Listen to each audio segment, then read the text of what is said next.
Master Lizia di exchange. Aku bermula tanpa nama, hanya mimpi dalam kepala.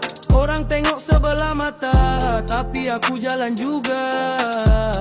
Tak jatuh, pernah menangis, pernah penat simpan pedih, senyum depan orang ramai. Dalam hati Tuhan je tahu sakit ini. Dulu kutip sisa di pasar malam, cari rezeki untuk terus makan. Hari ini aku bangun perlahan-lahan, bawa nama BSJ sampai orang kenal. Bukan hidup terus berjaya, bukan usaha sehari dua. Aku belajar dari derita sampai kuat. Tengah banyak kosong, bila nak masuk kapet nak pasang. Kat mana ni? Dekat Belakang.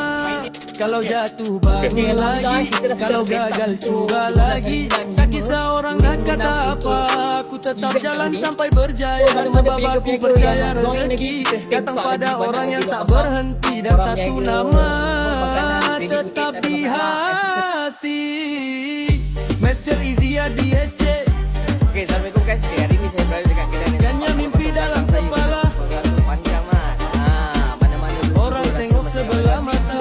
Program tu datang, jangan lupa kau follow, kau like, kau share. Kau boleh dari post ni.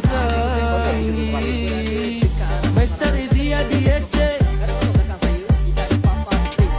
Hanya mimpi dalam kepala, Birokrasi, lepas saya. orang tengok sebelah mata. Cara jatuh nama.